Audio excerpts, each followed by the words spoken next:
Bonjour, aujourd'hui j'avais envie de vous montrer comment se passe une séance de systémie familiale. Régulièrement, vous venez pour des séances dans lesquelles la lignée transgénérationnelle peut être mise en lumière. Et l'idée aujourd'hui, c'est que régulièrement, vous avez besoin de venir en parler via des objets sacrés, des objets symboliques qui peuvent être des pierres. Très régulièrement, vous me menez sur cette boîte, vos énergies choisissent cette boîte pour venir sélectionner des éléments. Et du fait, aujourd'hui, je voulais vous montrer ce que ça pouvait vous donner. Je n'ai pas l'autorisation de vous montrer une vraie séance de systémie, mais je peux vous montrer ce que ça peut représenter. J'ai quelques exemples. Ces derniers jours, j'ai eu des clientes qui sont venues pour parler de la place de chacun dans la famille.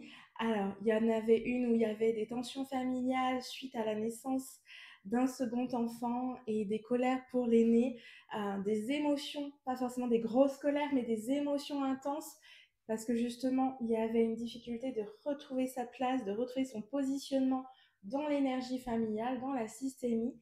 Et du fait, cette petite fille avait besoin que l'on vienne travailler avec les, la systémie, un peu comme dans les constellations familiales, c'est le même principe. On a aussi eu une femme qui est venue, par exemple, pour venir parler de l'origine de la séparation dans les couples, parce qu'elle voulait travailler pour elle et pour sa fille, en espérant que sa séance pouvait avoir un bénéfice pour sa fille. Et on a trouvé qu'en fait, les séparations de couples venaient d'une aïeule bien plus ancienne de 60 générations. Voilà, donc il y a plein d'informations qui peuvent être révélées. Aujourd'hui, par exemple, en séance de systémie, vous êtes devant moi dans mon cabinet ou devant l'écran, ça fonctionne très très bien en visio également. Et l'idée, c'est que vous venez sélectionner la pierre qui vous appelle. Donc vous allez me dire celle-ci. Vous allez sélectionner aussi l'endroit où elle doit se positionner sur mon bureau, sur le tapis, hors du tapis, n'importe. Vous la placez à un endroit. Ensuite, on place une seconde pierre. Cette seconde pierre, voilà, vous me dites la noire. La noire. Ok, pas de souci. Elle doit être placée à cette distance-là. Oui, mais est-ce qu'on a le droit d'aller savoir qui représente ce que représentent ces pierres? Une pierre pourrait représenter, par exemple, une émotion, une personne, une vie passée, une vie antérieure, une lignée transgénérationnelle, là encore, on ne sait pas. Ça peut être une émotion, un lieu, ça peut aussi être un événement qui s'est déroulé et qui est venu impacter la thématique. On aurait une deuxième pierre. Cette deuxième pierre, ah bah tiens, je vais la placer à côté. Moi, je veux la coller. Ok. Elle représente quoi? Ah bah là, vous allez me dire que finalement, on a le droit de savoir ce que représentent ces pierres. Parce que parfois, on n'a pas le droit tout de suite de le savoir. Alors, cette pierre, elle représente quoi? Elle représente une personne. Et celle-ci, ah, elle représente une émotion. D'accord. Et cette pierre-là, alors, elle représente quoi? Eh bien, une vie antérieure. Et qu'est-ce qu'elle fait, la vie antérieure? Eh bien, c'est elle qui a fait que l'émotion, elle est venue se placer sur la personne. D'accord. Et cette émotion, elle est confortable? Non. Alors, on vient chercher pourquoi l'émotion, elle est là, pourquoi la vie antérieure est aussi présente. Et là, ça me dit, on ne peut plus aller plus loin. Ok.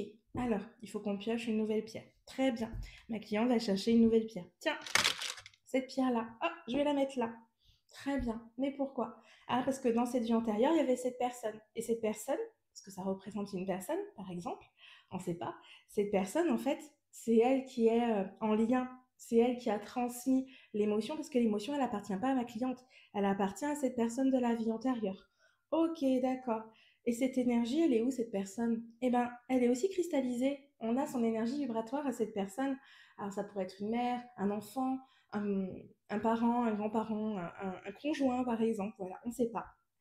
Et cette personne, en fait, qu'est-ce qui lui est arrivé? Ah, bah, elle est partie. Elle a, elle a fermé les yeux pour toujours. Ah, d'accord. Et c'est pour ça qu'on a une émotion de tristesse, alors. Bah oui, parce qu'en fait, elles se sont éloignées, elles se sont jamais retrouvées. D'accord. Et du fait, on a gardé l'énergie vibratoire parce que c'était soudain. Ah, ok. D'accord. Et cette émotion, elle est cristallisée sur le pied de ma cliente. D'accord. Et c'est pour ça qu'elle a des douleurs. Je comprends. C'est pour ça qu'elle a des douleurs. Ok. Et on va toujours comme ça venir construire la systémie et comprendre ce qui se passe. Peut-être que là, on va me dire, c'est bon, on a mis en lumière l'information, on n'en a plus besoin. Ok, on n'en a plus besoin. On libère les pierres. Et on continue. Peut-être que là, on a terminé. On peut montrer une autre information. Par exemple, donc là, on était plutôt sur quelque chose lié à de la vie antérieure. Ma cliente qui était venue pour parler des difficultés au niveau de la gestion des émotions de son aîné, elle a choisi plusieurs pierres. Il fallait les mettre toutes d'un coup. Ok, on va les mettre toutes d'un coup. Hop.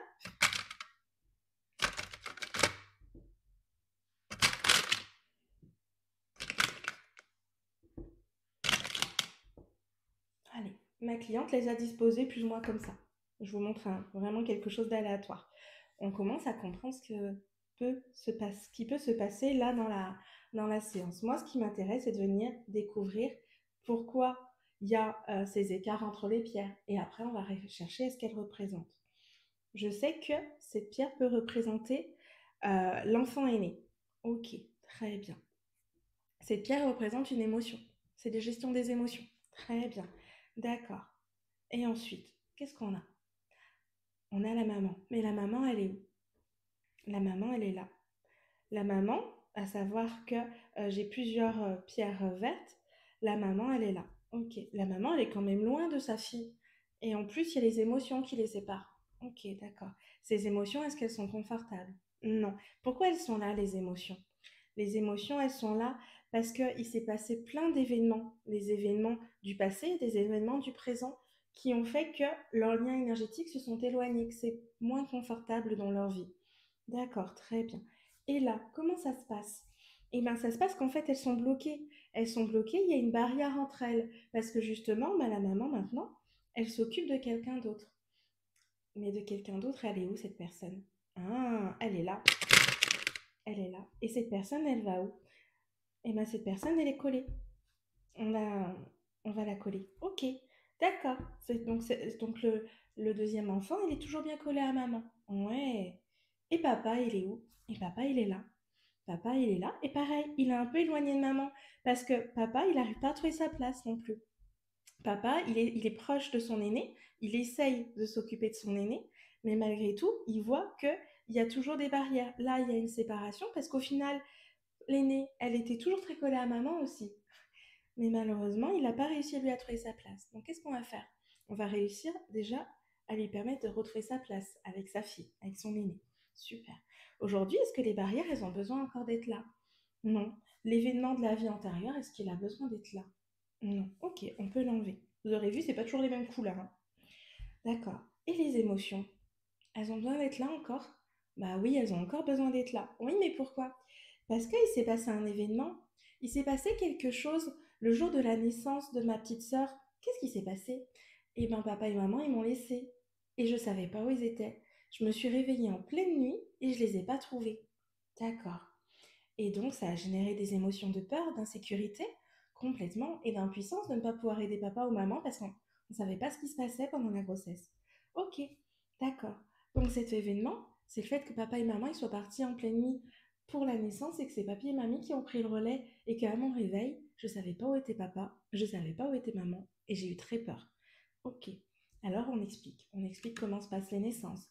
On explique pourquoi papa et maman n'ont pas souhaité la réveiller, que c'était pour son bien, parce que justement, il savait qu'elle était en sécurité avec papy et mamie, et que plutôt que la réveiller, qu'elle soit très fatiguée dans la journée, et qu'elle s'inquiète aussi de ne pas voir maman revenir tout de suite, ils ont préféré simplement que papy et mamie lui expliquent à son réveil. Mais papy et mamie, ils ont essayé, mais c'était trop dur, c'était trop important de ne pas savoir où était maman. Même si papy et mamie, ils ont dit que maman était partie à l'hôpital, il y avait trop d'incertitudes. Aujourd'hui, on peut enlever cette pierre. Oui, parce qu'on a tout expliqué. Papa et maman, ils ont tout réexpliqué de pourquoi la naissance, pourquoi leur départ. Très bien. Ce qui fait que les émotions, aujourd'hui, est-ce qu'elles ont encore besoin d'être là? Bah non, on peut les enlever. Ok. Et du fait, aujourd'hui, eh ben moi, la petite fille aînée, elle est trop bien avec sa petite sœur. Et maman aussi. Maman, elle est là. Papa, maman, ils ont retrouvé la place. Mais est-ce que c'est encore confortable?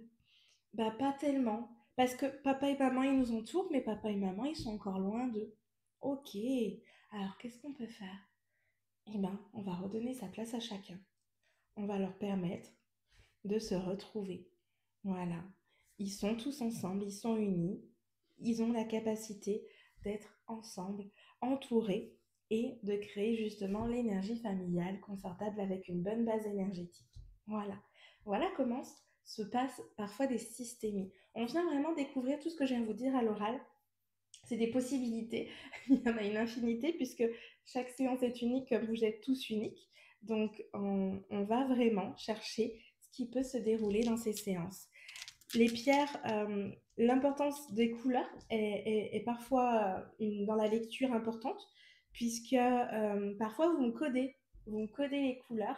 Je sais que les personnes vont être en vert, je sais que les vies intérieures ou les émotions peuvent être en noir, mais pas toujours. Parfois, vous me mettez du transparent dans les vies intérieures ou dans les personnes défuntes, par exemple. Voilà, il y a plein de codes couleurs qui peuvent être importants. Et ce qui est juste surtout, c'est de venir faire des nouvelles connexions neuronales dans votre cerveau, de vous permettre de comprendre ce qui est en train de se jouer dans votre entourage et surtout dans votre thématique, de comprendre pourquoi il y a des difficultés dans la gestion des émotions, pourquoi il y a eu des séparations, pourquoi vous avez eu des douleurs et que vous ne comprenez pas, mais c'est en fait les douleurs que vous portez de votre famille. Voilà, il y a une multitude de possibilités et de réponses pour venir parler de toutes ces informations-là. Voilà. Donc, si jamais ça vous intéresse d'aller plus loin dans les systémies, eh ben, je vous invite à me demander si vous en avez besoin ou pas. Ça, voilà. Parce que tout le monde n'en a pas besoin. Vous, vous aurez compris qu'avec moi, parfois, on a plein de séances possibles. Et ce qui fait que vos énergies choisissent la séance qui vous est destinée. Donc voilà, si vous avez moindre question, n'hésitez pas à aller me faire un coucou dans les commentaires ou alors via le formulaire de contact pour me poser vos questions. Voilà, et si vous avez envie de voir pour de prochaines vidéos d'autres séances ou en tout cas d'aller vous expliquer certaines informations du monde subtil, eh bien vous n'hésitez surtout pas. Je vous souhaite une très belle journée.